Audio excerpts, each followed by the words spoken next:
Test.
Good morning. Good morning.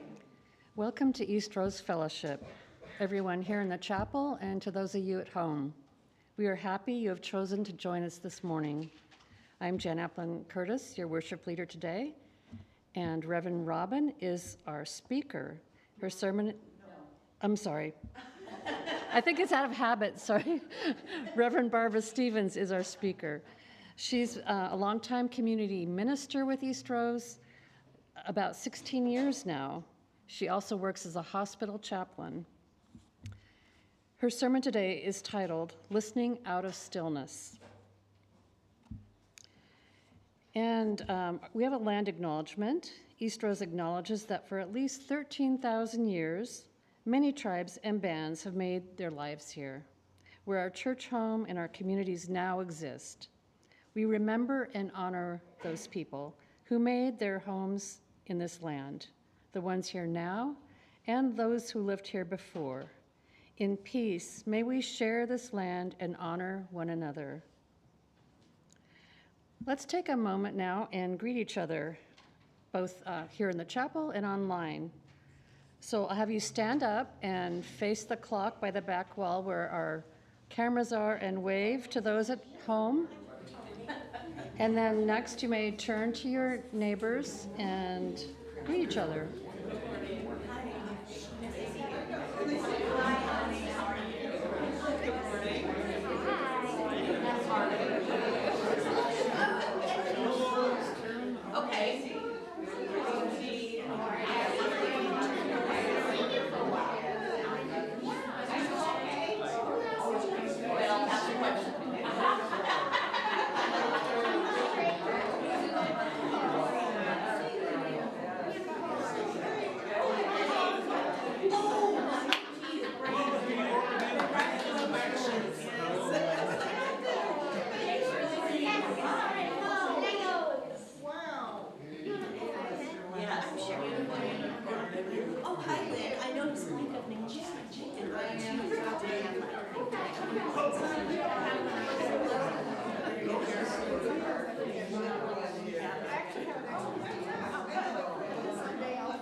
For our online guests, if you would like to share a joy or a sorrow during that portion of the service, you can do so by entering into the YouTube chat, and those will be shared aloud with everyone. And I also encourage you to identify yourself in the chat so we may better acknowledge your presence with us today. We have Call to Worship words by Gary Kowalski. We gather here to worship, to seek the truth, to grow in love, to join in service, to celebrate life's beauty and find healing for its pain, to honor our kinship with each other and with the earth, to create a more compassionate world, beginning with ourselves, to wonder at the mystery that gave us birth, to find courage for the journey's end, and to listen for the wisdom that guides us in the quietness of this moment.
Thank you, Mary. That was beautiful. Chalice Lighting Words by Eric Walker Wickstrom. Here today in this place and with these people, may we listen so that we can hear. May we hear so that we can feel. May we feel so that we can know. And may we know so that we can change ourselves and this world. May this chalice we light our way.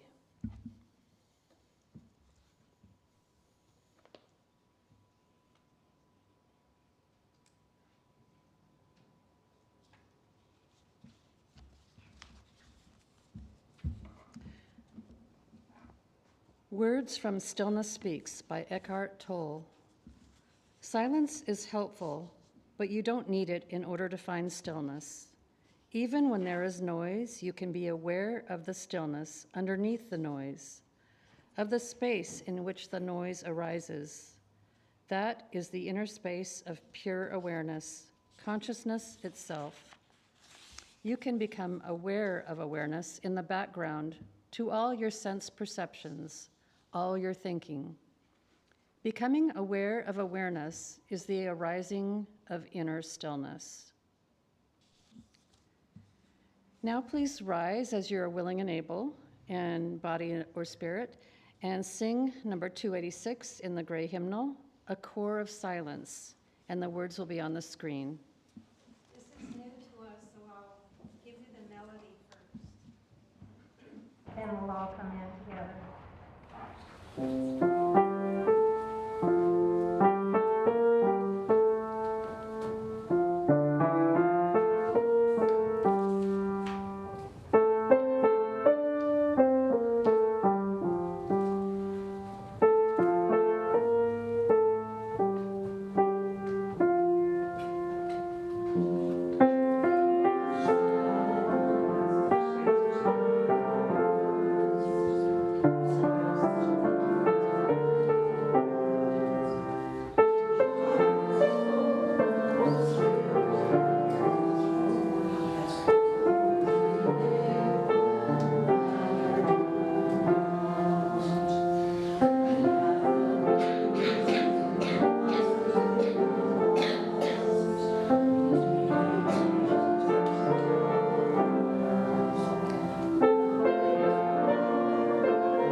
I'll have the children come up with Tara, and she'll be reading us a story. The Rabbit Listened.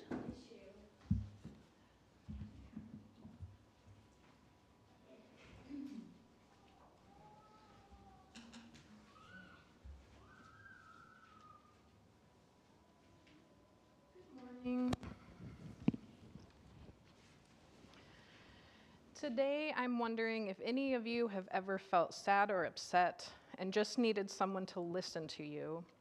I bet that's happened once or twice. I think it happens to all of us. Sometimes when we're feeling down, people try to solve our problems right away or tell us what they think we should do. They mean well, but that's not always what we need in the moment. Today's story is called The Rabbit Listened, with words and pictures by Corey Dorfeld.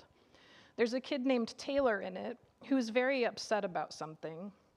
Different animals have different ideas about how to make Taylor feel better, but it's the rabbit who does something very simple and very important.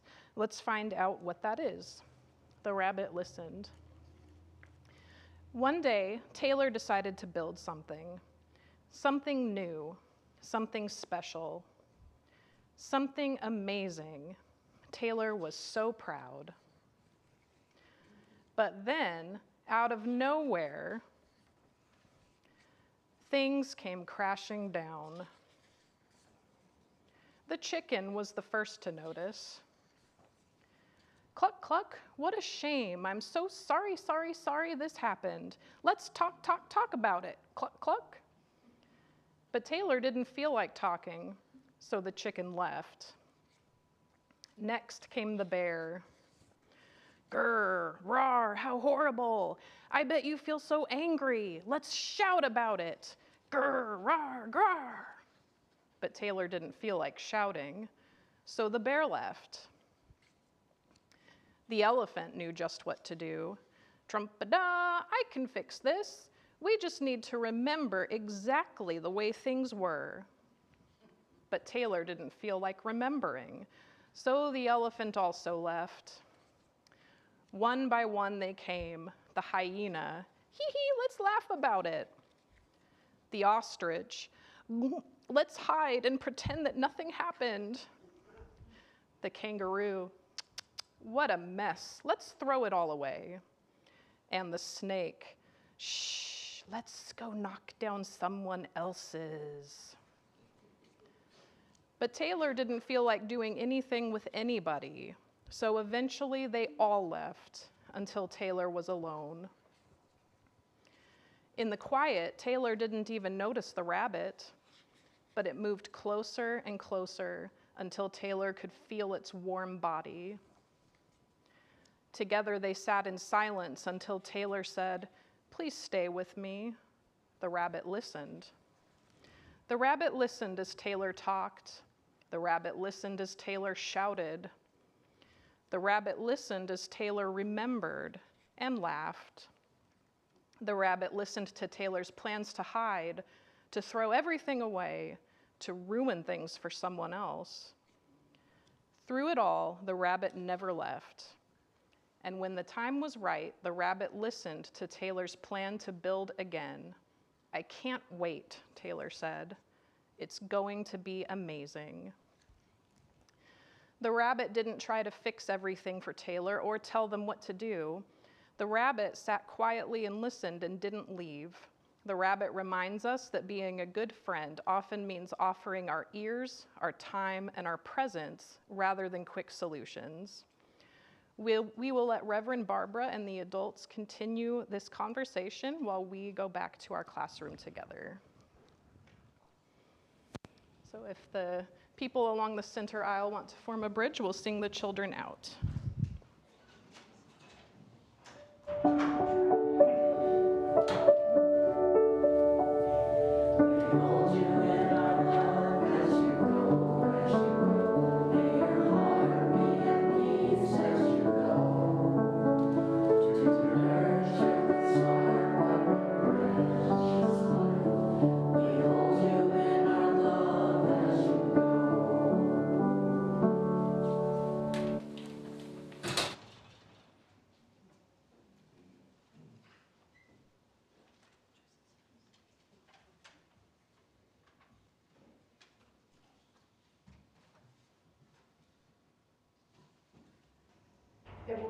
Their quiet song is 131 in the teal hymnal, filled with loving kindness, and you can remain seated for this, and the words will be on the screen. 10:30. Oh, 10:30. In the teal. In the teal, yes. And maybe you should play it through one time, Mary. Yeah. I don't know if you've sung it before or not.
Yes, it does say up there, the reading is from The Zen of Listening by Rebecca Shafir. Time spent listening, consulting, teaching, or working in the present can be just as memorable as those moments in your life when time appeared to stand still. When listening mindfully, however, your perception is heightened. You experience multi-level awareness. You are able to delve into what makes the speaker tick, how well his body language matches or contradicts his spoken message, his mood, energy level, and other subtle nuances. When you are fully absorbed in the speaker's movie, you are in the present. Time appears to stand still. Mindful listening is not a trance or hypnotic state. You are aware of your surroundings, but they are not a distraction. The first century Buddhist philosopher Ashvaghosha gives a humorous account of mindful listening. If we are listening to a friend, even if a parrot flies down and perches on his head, we should not get excited, point to the parrot, and burst out, "Excuse me for interrupting, but there's a parrot on your head." We should be able to concentrate so hard on what our friend is saying that we can tell this urge, "Keep quiet and don't distract me. Afterwards, I'll tell him about the bird."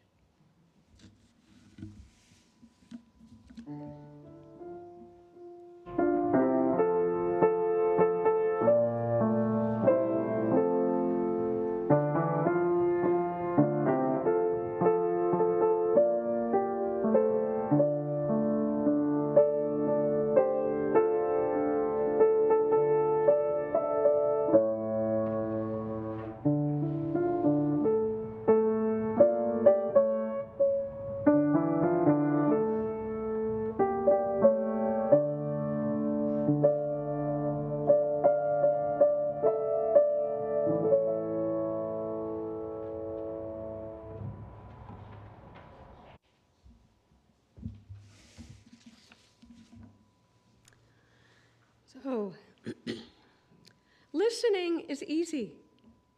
You just let somebody talk and pay attention, right? Except that forgetting the fact that paying attention has its own challenges, there are skills that we learn as listeners. Being a chaplain, I'm kind of a professional listener. There are skills that we learn, such as asking open-ended questions, allowing silence, rephrasing and reframing, lifting up discrepancies, all those kinds of things that are part of listening. And of course, there's the body language that Rebecca Shafir talked about, and ways that we pay attention and focus. Well, that helps. It really does make it easier to listen and to have some sense of what you might say in response. However, unless you can keep yourself from getting in the way, it's not going to make much difference. So that wonderful story that Tara told earlier really is my whole sermon, in effect. It's a great example of how you can get in the way and how you can refrain from getting in the way. We saw how all the other animals besides the rabbit, they just wanted to talk from whatever was going on for them. Oh my gosh, this is so sad. You've got to be feeling sad about this. Talk to me, because if you're sad, you need to talk. That's the chicken stuff. That's not Taylor's stuff. The elephant wanting to fix it, that's the elephant's stuff, not Taylor's stuff. And then we got that lovely snake who wants to go ahead and, if the snake's feeling bad, let's make everybody else feel bad. That old stuff. Again, that's not Taylor. That's the snake. And the rabbit somehow managed to just go in there, and when I'm a chaplain, I often say, so what's going on? It's kind of the same thing what the rabbit did. Just went in there and sat. It's like saying, tell me, what's going on? I'm just here. I have no agenda. This isn't about me. It's about you. So, that's the wonderful ability to be still within that allows that rabbit to just be present, to be there. To focus on Taylor, not on self. Then this wonderful thing happened. Taylor got to say what was going on for him without having somebody else tell him what was going on for him. He just got to express himself. And funny thing, he had all those same feelings that the animals lifted up.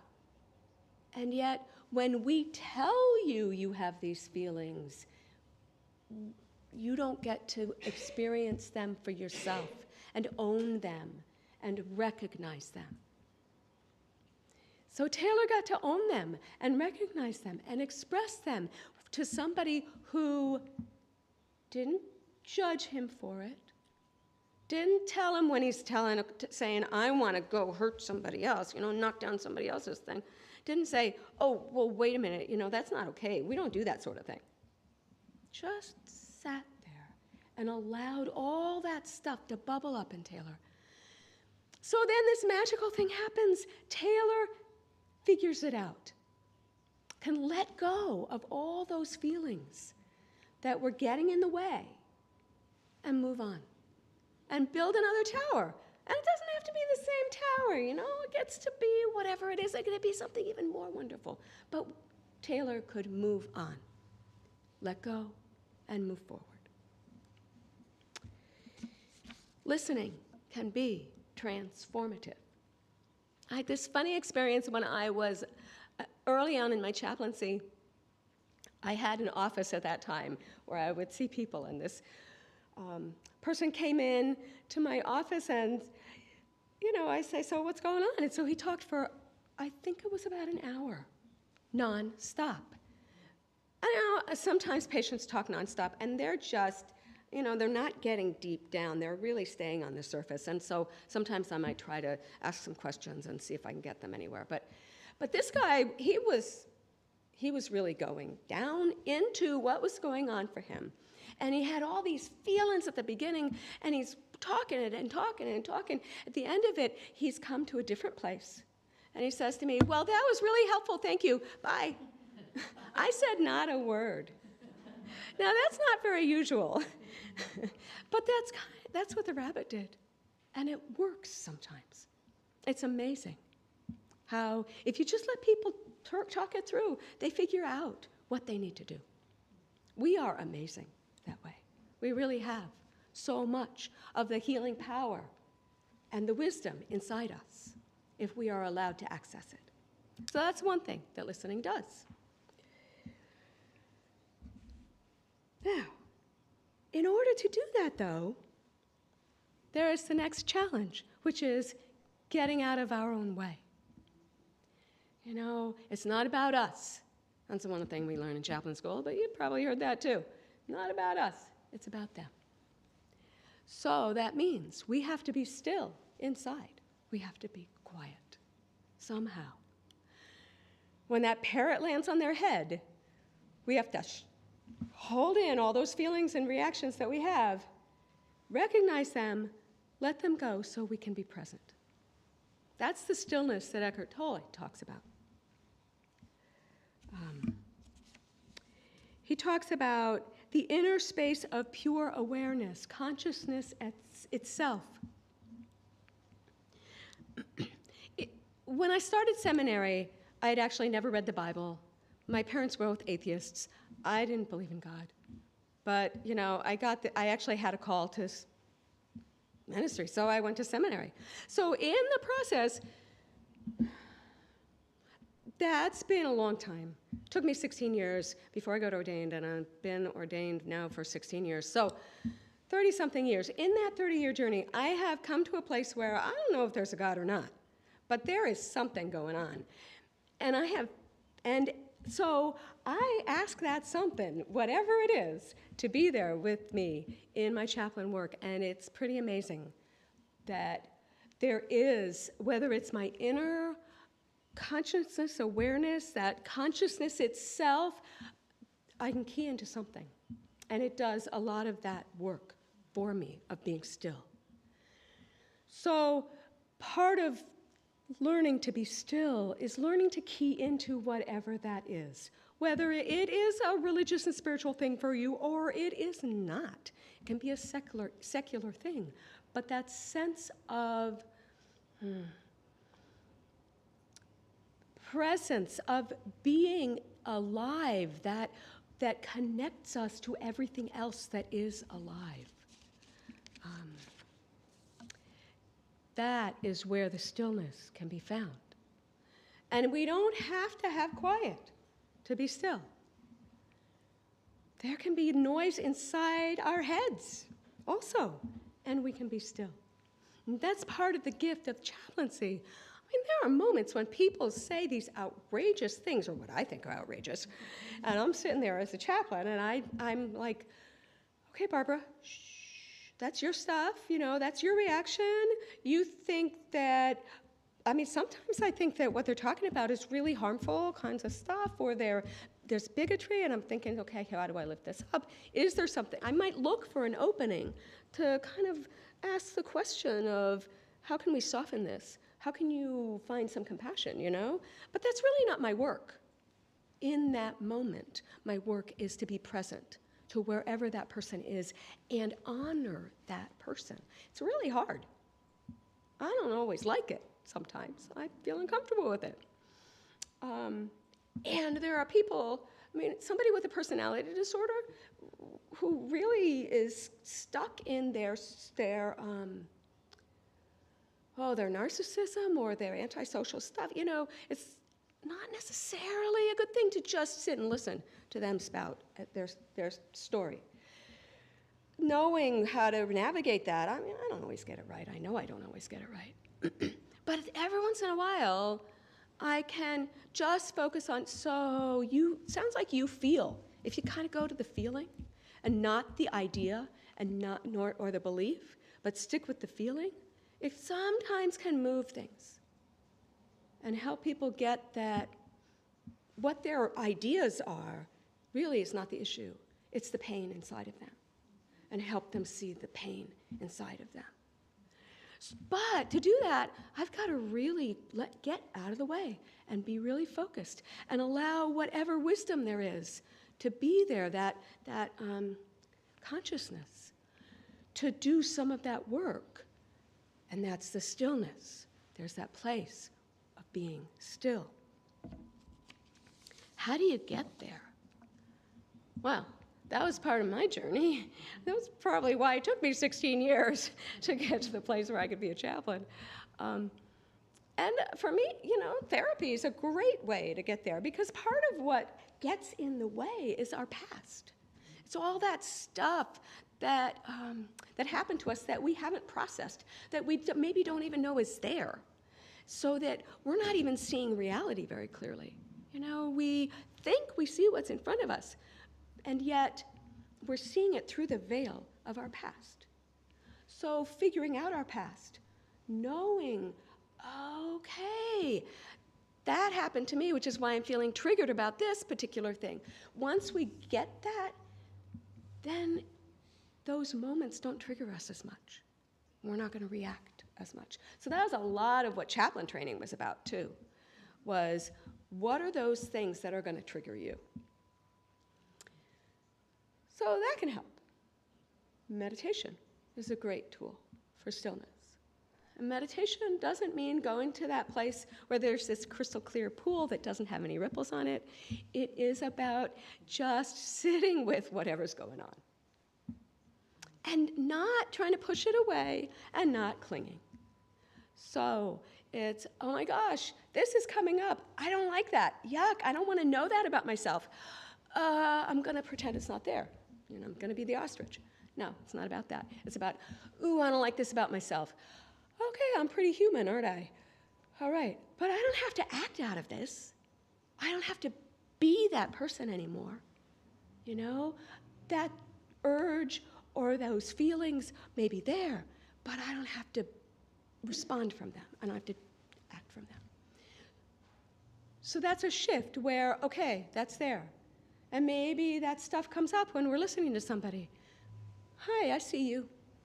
Let's just, listen. We don't have to be there. Or those wonderful things about ourselves. I mean, we're pretty cool. Well, that can get in the way too. Oh, I'm so good at this. That happens to me all the time. Oh, I'm doing such a good job. Oh, and then I screw up. All the time. So I've got to just realize, this isn't about me. Good job, bad job, not about me. And just be present. So we have to learn all those pieces of ourselves, and that's what meditation does. I mean, therapy can do it too. Meditation does it. Reflection. I went to Al-Anon for a while. My younger son, had a very rocky adolescence, and I found Al-Anon helpful. I don't think he was into addictive stuff. It wasn't so much that, but just learning how to let him be him, stop trying to control him. I can't make him do what I want him to do. He has to deal with the consequences. And yeah, so do I, because he's a minor, but that's life. Let it be. And one of the things was, he has a higher power, and you're not it. That was really good for me. I mean, maybe not for you. Maybe you don't need it, but I did. So, learning that, and learning, I like to think, T-H-I-N-K. Is it thoughtful? Is it helpful? Is it intelligent? Is it necessary? Is it kind? Oh, well, maybe I don't need to say whatever is in my head, just because I think it's true. It might not even really be true. Certainly not factual necessarily. It's just an opinion or a judgment. I don't need to say it. And I certainly don't need to say it to my teenager, who's only going to be resentful if I do. So that was helpful as well. And it allowed me to find some stillness, to say, oh, I don't have to solve this. I mean, there were times I didn't know if he was going to survive. I was truly afraid he was going to die. And there was one time when he got beaten up and got a subdural hematoma, was, in the hospital, and we didn't know if he'd make it. So it wasn't like I wasn't worried. I was worried. And I found through some of that wisdom a way to just be okay. Thich Nhat Hanh, great Buddhist monk who died, anyway, he would say, he had little phrases that you could say with your breathing. And one that I have used, since before I was ordained. I don't know, I had a Buddhist teacher a long time before then, but anyway, present moment, wonderful moment. Breathing in, I know this is, I dwell in the present moment. Breathing out, I know this is a wonderful moment. I would just say that over and over and over again. If I was upset or worried or in pain, I mean, it just soothed me. Might not work for you, but it brought me back to the present and brought me to a place of stillness where I could hold my own feelings and my own concerns. Which gets to another piece that's so important, and that is that before we can be present to somebody else, we have to be present to ourselves. We have to learn to be compassionate, open-hearted, non-judgmental, and nurturing to ourselves. That is where we really find the stillness. When we learn that, oh, you know what? We've had all that pain, and we've judged people, and we've hurt people, and we've been hurt, and all that stuff. And we are still that loving, wonderful, sacred, I like that word, being who is connected to everybody else. And we're okay. There's a lot of stillness and peace in being able to do that for ourselves. And so once we can do that for ourselves, we can do that for others. Now, I do want to say that listening in the way that I'm talking about is not necessarily what we do all the time. My sons, after a while, they kept saying, "Mom, stop being a chaplain. Just be a mom." And so that meant sometimes if they said to me, "Gosh, I want to go knock down somebody else's tower," I might say, "Yeah? How do you think they'd feel?" I might try not to, but I'm their mom. And they liked me to just be their mom. And sometimes we're just hanging out with people, and maybe we talk over them. I grew up in New Jersey around a lot of Jews. My father's Jewish, so technically I'm not Jewish, but that kind of loud. And that's stereotypical, I know, but they were. That loud, argumentative, opinionated, I kind of like it. Living on the West Coast for a long time, I've learned not to do that so much, but I think that's fine. It's not like we should run around being chaplains all the time unless we're Thich Nhat Hanh, and that's our job. But we're not. So sometimes it's okay to just be ourselves, and maybe we react, but hopefully we catch ourselves before we cause too much harm. It's okay. And yet, oh, yeah, and then the parrot thing. I love the parrot thing. I know I've used that quote before, though probably you can't remember, but there's a part of me that's like, oh my gosh, I want to get to that place where if a parrot lands on somebody's head, really, I'm not going to say anything. I don't know how someone could have a parrot land on their head and they don't notice, but if they don't notice, it's not my place to tell them, right? I'm not there. But wouldn't it be nice? It seems like it would be anyway. So let us also honor that we are human, and sometimes we just want to have fun, or sometimes we just don't have the energy to be there for somebody else, It's like, that's how it is. Hopefully we can be gracious about it as much as possible and go take care of ourselves. And then we can be there. So hopefully when there is a lot of hurt, when someone fails in a way that really distresses them, or when they're injured, or people die, or all those things that happen in life so much,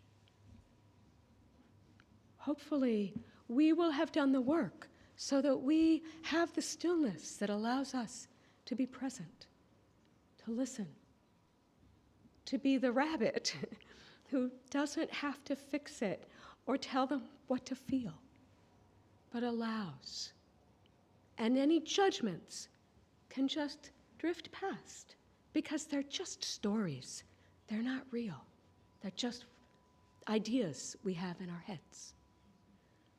So may we find that peace inside ourselves and that healing so we can be that peace for someone else. And now I believe we have a hymn.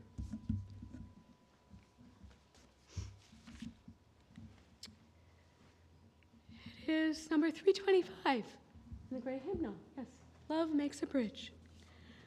And I don't know if do we know this one, Mary? We don't know it. Okay, so Mary will play it through.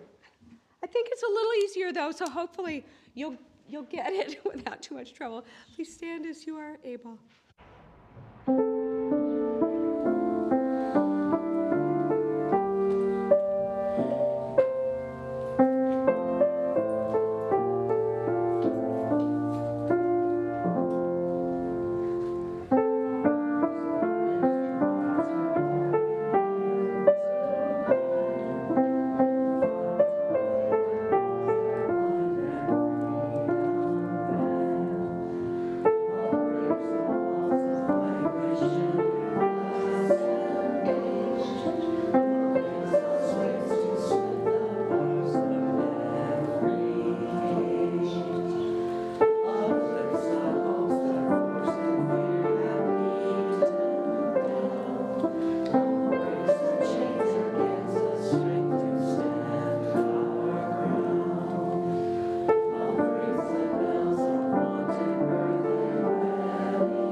We give to remind ourselves how many gifts we have to offer.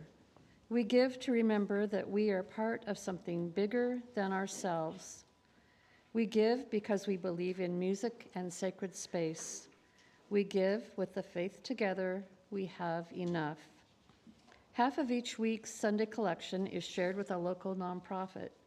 The second quarter of this year, we are sharing the bounty with East County Rising, a grassroots organization promoting equitable, livable communities for underrepresented and marginalized people in East County. If you're a first-time visitor, please let the basket pass by. You are our guest today. We now gratefully receive the gifts of this congregation.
We will now extinguish the chalice with words by Maggie Lovins. We extinguish this flame, but not its meaning and mission in our hearts. Our time together has come to an end. Go in peace, be of service to one another, and may you move through the world in love for all of your days.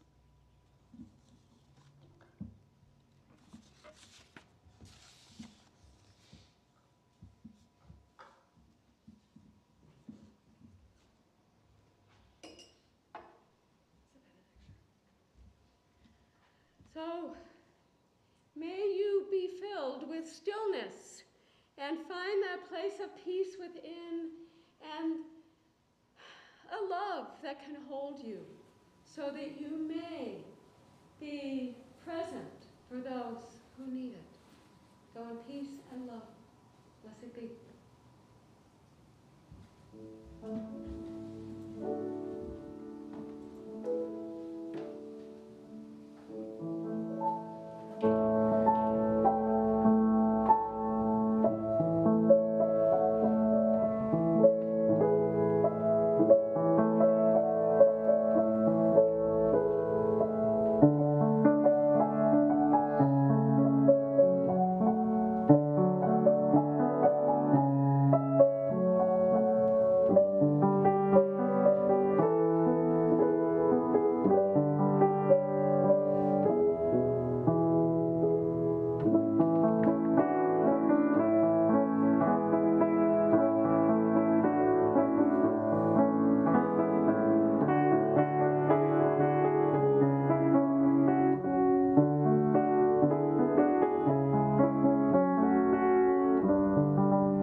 I want to thank Reverend Barbara for her wonderful message today, and Mary Reese for the beautiful music, Dakota, the AV expert today, and our greeters, Lois and April. We have some announcements. On Tuesday, there will be a brown bag lunch with Reverend Robin here at noon, and all are welcome. Please join the Good Trouble Gang's postcard writing session after the service today in the Thatcher Room. We're working on getting out the vote in November, and you can see Karen if you have any questions. Katie Larcell is the hike leader this Wednesday for the hiking group, or anyone interested in joining that. She has changed the hike from what was announced in the pedals. We'll be visiting the Tillamook State Forest, starting at the Forest Center, and then take an out and back trail that's about 3.4 miles long along the Wilson River Trail to a waterfall. If you're interested, we'll be meeting here at Eastrose at 8:30 in the morning to carpool and bring a sack lunch. And she needs to know by tomorrow night if you would like to attend. I believe that's all the announcements. Please join us next week. Reverend Robin will be speaking on chasing immortality. Would you want to live forever? So I hope you'll all be able to make it back then. So our service is now ended, and you're invited to remain for coffee and tea and time to visit. And we hope to see you next week. Thank you.